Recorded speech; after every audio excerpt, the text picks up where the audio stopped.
The elation of the draw turned a bit sour when the club announced it would cost £9 to stand on the terraces for the match. That's £3 more than it will cost to watch the FA Cup final itself. There's been frantic activity at the ground all day as workmen have put up new crush barriers, improved access to the stands and brought fire safety standards up to requirements. The club is hoping to know about now if the changes will be enough to allow an extra 2,000 fans in for tomorrow's game, the first home match against the First Division side since 1963. And with tickets at £9 standing and £11 for a seat, the extra 2,000 could mean a big difference for a club which very nearly went bankrupt last year. Since the stricter standards brought in after the Bradford fire disaster, the gate at Aldershot has been limited to 3,000, and the ticket prices have been pitched to show a profit even on that number. And it seems that many fans are happy to pay that much. Oh, I certainly do. A lot of people saying it's not, but those people saying it's not, they'll all be here tomorrow. We'll wait to see. It's a lot more than a usual club game, isn't it? Of course it's a lot more than the usual club game, but had the police said you can have 5 instead of 3,000, they might be able to cut the prices down. I mean, 3,000 is a bit ridiculous here. How much would you be prepared to pay for your ticket? I would have paid £20 for it, certainly. Like a lot more football fanatics, so I think I would pay a lot of money if I wanted to see a team playing football. If we've overdone it, time will tell when we finish selling tickets. But having said that, it's the only decision we could really make. And I think that we'll get certainly the 3,000. The Oxford United fans have decided to boycott the match. You're not afraid that your own fans here in Aldershot might do the same?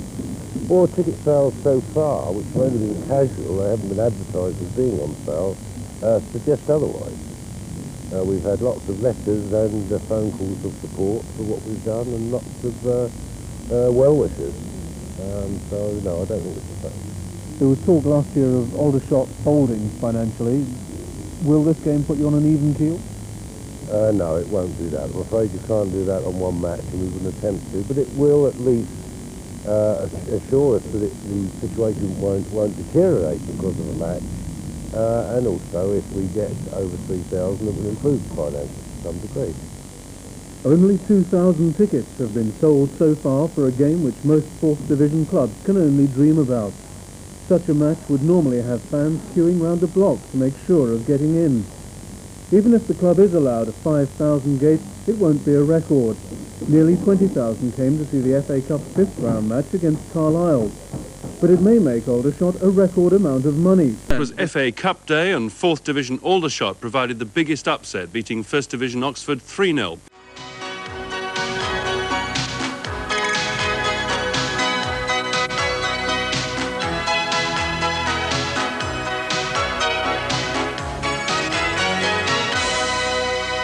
Good evening and welcome to a Television South Big Match special. Third round day in the FA Cup always promises that little bit of football magic. A few minutes to kick off and the recreation ground terrace is anything but full. Less than 2,000 fans chose to pay the high prices, and that despite the presence of football's man of the moment, John Aldridge. The Oxford Stars off to Liverpool soon for $750,000, but today back at the ground where he scored his very first league goal. Aldershot attacked from the start. Number 9 Mike Ring in the side only as a late replacement stretches the defence. Giorgio Madden heads just over. In the 6th minute, Aldershot take the lead. Ian McDonald's corner's headed out, but the Shot's captain quickly regains possession, crosses to the far post, and Colin Smith leads to put the underdogs in front. Smith salutes the crowd, and the faithful few wave back. A rare Oxford attack, Aldridge is through, defender blankly dives in, almost an own goal. Some spectators found their own answer to the sky-high prices, getting a bird's-eye view of the action.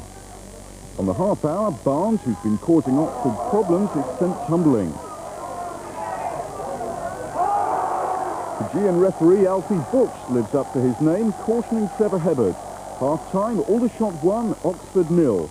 And time for a warming flask of tea. Second half, Paul Fryer keeps Oxford guessing. He finds Glenn Burville and from 25 yards he lets fly.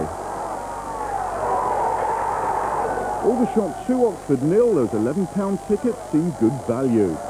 Aldridge's wretched afternoon ends early with substitution. Then 7 minutes from time, Aldershot third. Barnes plays a 1-2 with Ring. His first shot well saved, but he crashes in the rebound. Final score, Aldershot 3, Oxford United 0. And you'd have got 50-1 against that this morning. If you get drawn at home again to a first division or even a second division club in the next round, would you repeat the exercise and charge high prices again? If we have only access to 3,400 people in here, we'll have to. So if you were to draw one of the Plum sides in the next round here at the recreation ground, would you consider switching it to a bigger ground perhaps? We'll consider it, but arguing the way I do with local authorities that the football club is an asset to the community and an asset to the town, if we have the opportunity, as we did today, to get a first division club at Aldershot, I'll do everything in my power to play the game at home. Man United's, Liverpool's, people like that, I think we'd have to put the tickets up to about £50. Yes, indeed, a great day for Aldershot, pulling off the biggest upset of the round. But that price increase kept the crowd down to just 1,996, one of the lowest ever recorded in the third round of the FA Cup.